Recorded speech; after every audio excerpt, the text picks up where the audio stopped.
What's up guys, Mike here, coming at you with another video. I do apologize for the raccoon eyes. I was down in South Florida all day yesterday doing a hike with Irreverent Warriors. If you don't know who they are, check them out. I'm not affiliated with them at all, but they're an amazing organization. Their mission is to bring vets together through humor and camaraderie to reduce veteran suicides. And it's an amazing organization. There's 300 of us down there. We were in Fort Lauderdale. There's 300 of us down there, and we were down there. It's just we did like an 11-mile hike, hit up a couple of bars, hit up some places for food. They feed us. They give us breakfast. They give us lunch. It's an amazing organization. They are partners with Vet TV. If you know what Vet TV is, check them out too.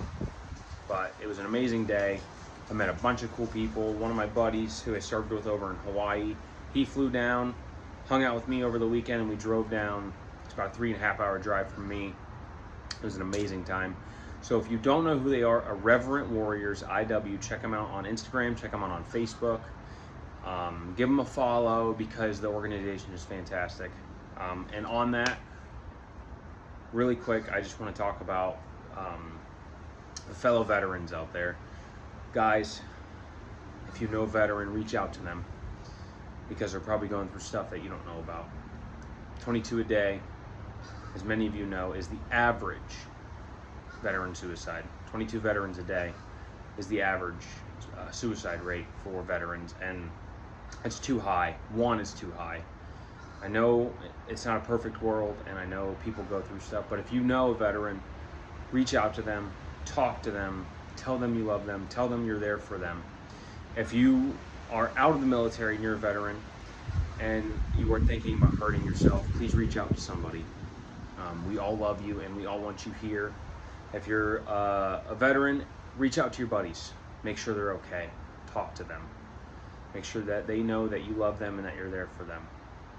It's important for us to have that camaraderie, and it's important that we help save lives. So on that, let's get into the video. So today's video is my top 10 tools that I would recommend to anyone getting into plumbing. So I've been doing plumbing for about 2 years now, and whenever I first started, I had no clue what to buy. I was Googling things, looking things up. And Google is fantastic, but normally it's just regurgitated over and over and over again of what people need. I'm gonna tell you right now that these are the 10 tools that I use the most. And these are the 10 tools that if you're starting out plumbing, or maybe you're a DIYer and you want to do some plumbing of your own in your house, or you just want to be prepared for that instance where you need it, these are the 10 items I would say that you should get. So starting off with number 1 is channel locks, water pump pliers, tongue and groove pliers, whatever you call them. So I've got 3 different sizes here. I've got a small. These guys get used quite a bit, especially on toilets and on water supplies. They get used quite a bit as well. Mine are beat up a little bit. These are new. I lost my medium pair of Channel Lock brand channel locks, and my buddy's got some Milwaukee's, and I like his, so I picked some up. I think I might convert to Milwaukee for all of my tongue and groove plier needs. The design of these is tongue and groove, but they're most commonly known as channel locks. These are fantastic for anything you need pliers for. These are your catch-all. These are your jack of all trades, master of none type pliers. These are the guys that you're going to be reaching for 9 times out of 10 whenever something needs to be tight or something needs to be loose, whether it's a P-trap or a water supply line, or maybe it's a faucet connecting to a sink, whatever it may be. This is your catch-all guy. I tighten down almost all of my water closet bolts with these little guys here. These little guys are fantastic. Whenever it comes to tank to bowl bolts, I'm using these guys as well. Taking off old water supplies, I'm using these guys. They slip really easily into a back pocket and they kind of just disappear. Sorry, I showed you my pale ass back. But they kind of just slip into a pocket and disappear. And you don't really notice them throughout the day. I use the large ones very seldomly, but they do get used. So that's tool number one. Grab an assortment of pliers. Normally they come in a pack. They can come in a 3-pack like this. Well, it'd be 3 channel locks or 3 Milwaukee brand pliers. Adjustable wrenches. Now these guys are what you're going to go to whenever you want a smooth jaw in order to not mar something as like brass.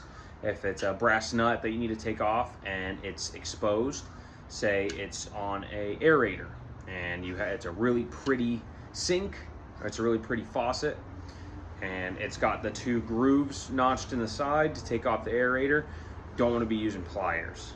These guys can be used for basically anything that you would use pliers for, but you don't want to mar the surface. Also, I feel like I can get more torque on these guys because it's not grip dependent like pliers are. This is just as much torque as you can put on it. Your grip is not a limiting factor in these. Get multiple sizes. I've got 2 here. I've got I believe this is a 12, yeah, 12, a 10.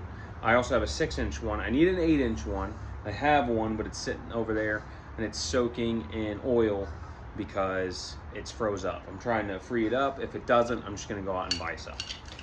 So this is my number 2. It isn't number 2, but it is my number 2 tool, and that is an adjustable wrench. They're used for quite a bit. Pick them up if you're gonna do some plumbing.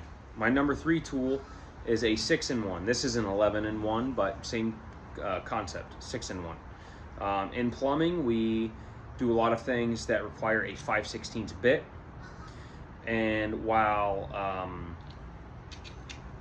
you can carry a nut driver, which I do on my main sewer jobs, this comes in very handy because on one side you have 5/16. Excuse me, sorry about that. You have a Phillips head, number 2, a flat head, then you flip over to the other side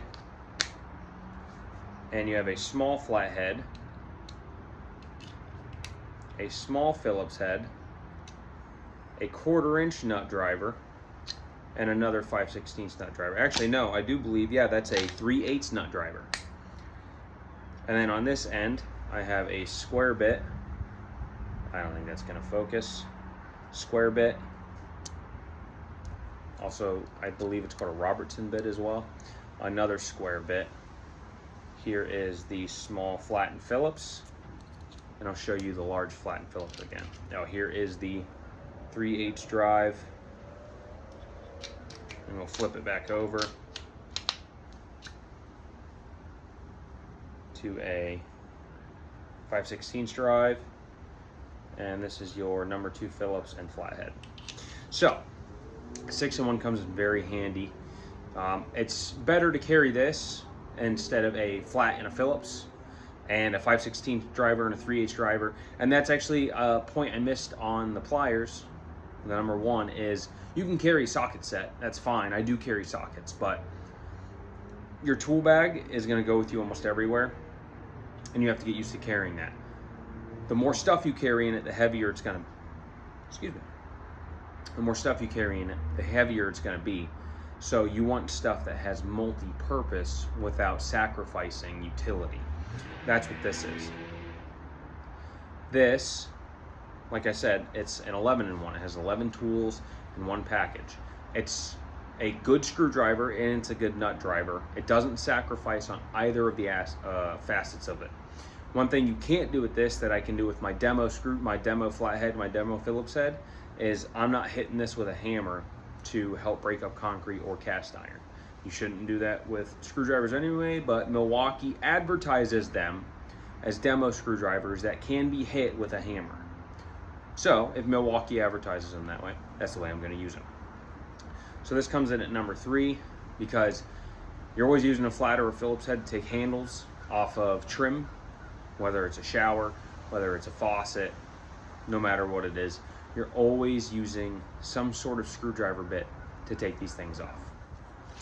A tape measure, and learn how to read one of these too.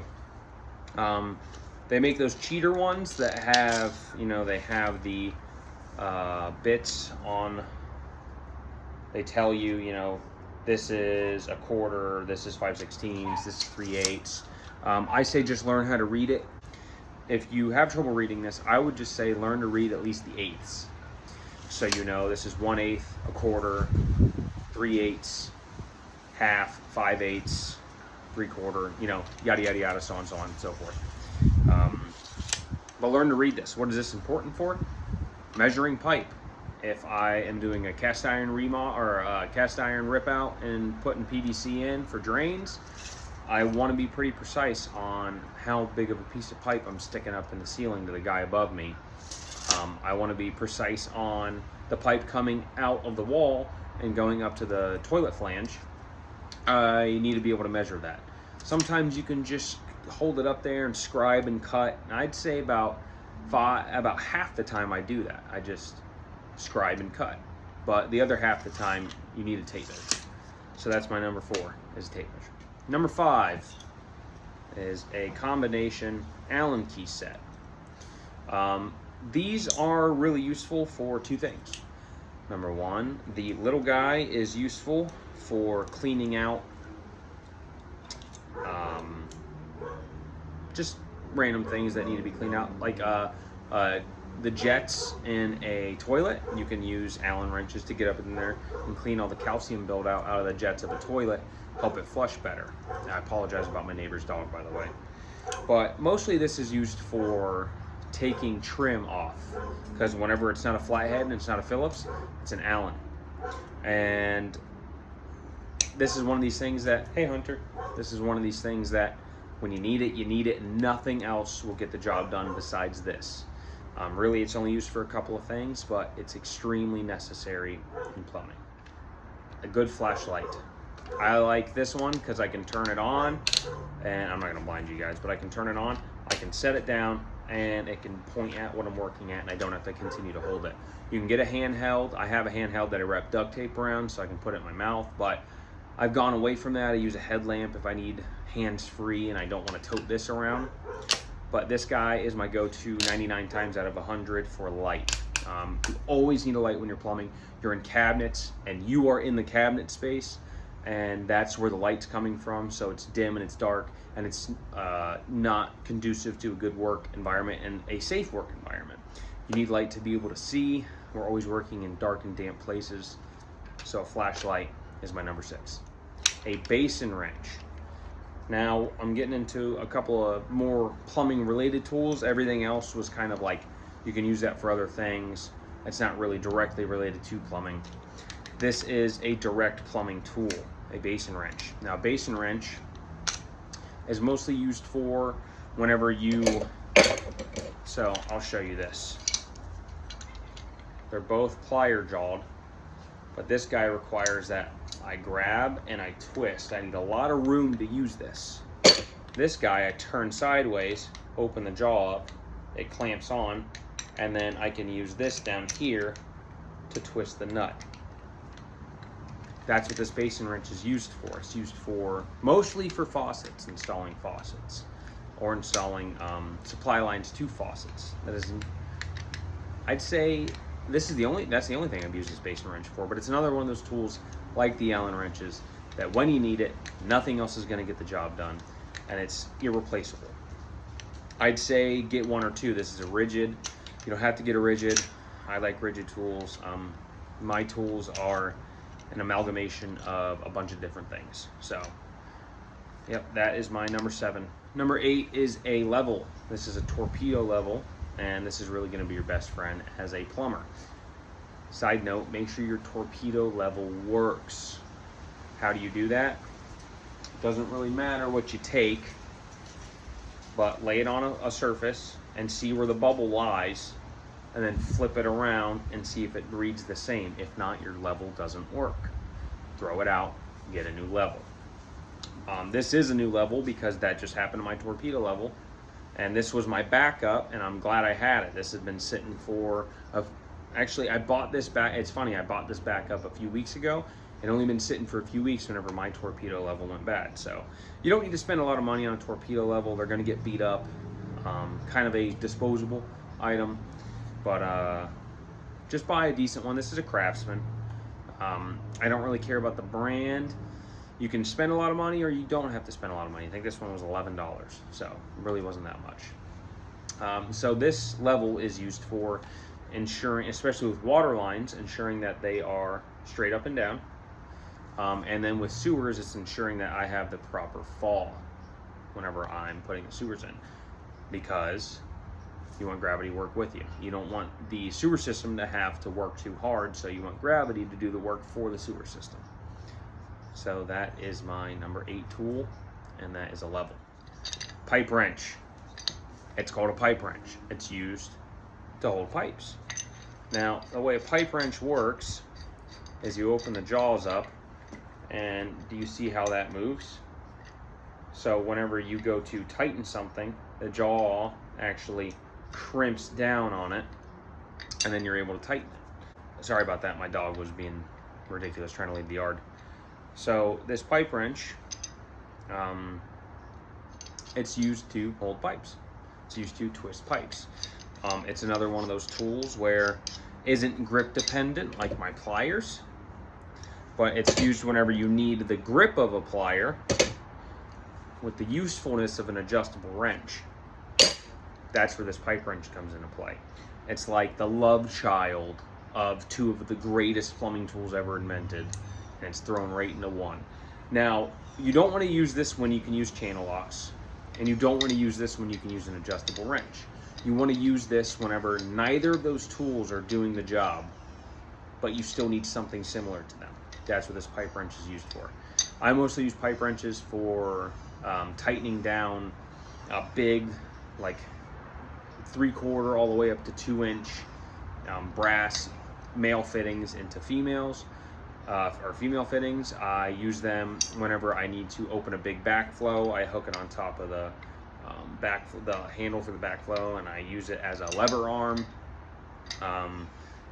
Again, like I said, it's one of those tools where whenever you need it, nothing else will do, and you have to have it. And again, get an assortment of sizes. This is a 14. I would get probably every 4 inches, get a 10, get a 14. I think they make an 18. I don't think they make a 22, but I know they make a 24. But definitely start with a 14. This is going to be like your jack of all trades. Pipe cutters, 2-inch pipe cutters. Now, you can use these for water line too, 2-inch and lower. I do use these for water line. As you can see, mine are very beat up. This is a new blade, and I already chipped it, but it's still sharp, and that chip isn't really hurting me at all. But this is a ratcheting system, and it's used to cut pipe. This is very handy because we have sawzalls. We use sawzalls especially for anything larger than 2-inch, because this will only cut 2-inch pipe. But this is very handy whenever you're working with water line, especially if you're in an attic, underneath the trailer, or you're in a cramped, confined space, and a big sawzall just won't do. These guys are probably my most used tool whenever I'm working with water line, and that's just because they're very easy to work with. I do need to get a better pair because the spring system doesn't work all the time, and sometimes it won't work, and I go to flick it out and it gets stuck, so I have to pull the blade out. But nonetheless, they're great tools. These are 25 bucks at Lowe's, I think. Doesn't really matter what brand you buy. It's just good to have them. All right, guys, I know that was kind of long and drawn out, but I kind of wanted to give a little bit of an explanation as to why I'm choosing these tools over something else.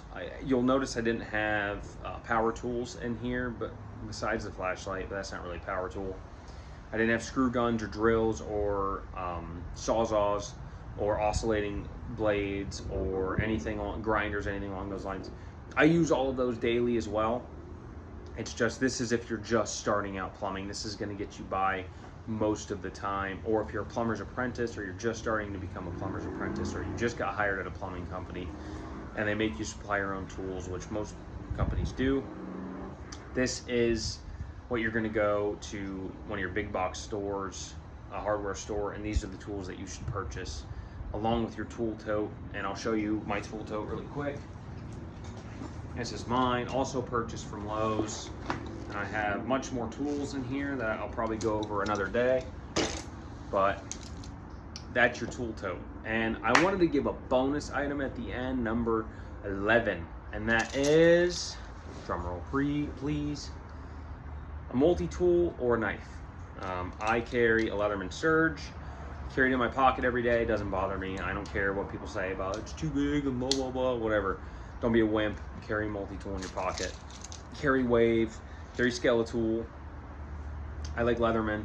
I will promote Leatherman. I will not promote any other multi-tool that is pliers based besides Leatherman. If you want to get a Swiss Army knife, I have carried Swiss Army knife at work. Works perfectly fine, but sometimes you just need the pliers, you need the heft. Definitely carry a utility blade because you don't want to tear up your knife. I made the mistake whenever I first started, because I'm a big knife guy. You guys know that if you watch the channel, of just carrying a pocket knife while I was on the job, and I absolutely ruined the pocket knives I was carrying. I had to sharpen them like 5 or 6 times a day, and whenever I needed a knife to be sharp, it wasn't sharp. So I reserved the blade on this for things like opening boxes or cutting cardboard. The utility knife I use for everything else, especially whenever I'm cutting in close proximity to metal, because I cut in close proximity to metal all the time. So don't ruin your knife. My utility knife is a Milwaukee Fastback. I bought it for 15 bucks at Home Depot, and you can buy replacement blades. I've had this box of replacement blades since I bought the knife, and I bought the knife my 3rd month as a plumber. So this is 100 blades, and I am not even down to 75 because of how, I use the knife like crazy, but I'm stupid and I sharpen my razor knives, my utility knife. I will actually sharpen it to make the blade last longer at the end of the day, and it doesn't take but 5 minutes to quickly sharpen that up and strop it. But like I said, guys, this is a very basic group of tools that are going to do 95% of the things that you need it to do as a plumber. I'm going to be doing another video about what's everything in my tool tote, and that's going to be a long video, but it's going to be well worth it, especially if someone is starting out in plumbing. I'm also going to do another video about the home mechanic and what the home mechanic should have and what the home mechanic should carry in their house. But yeah, guys, I really hope you enjoyed the video. Again, if you have family or a friend that is a veteran, reach out to them. Let them know you love them. Keep supporting the channel. Keep up the good work, and I'll see you next time.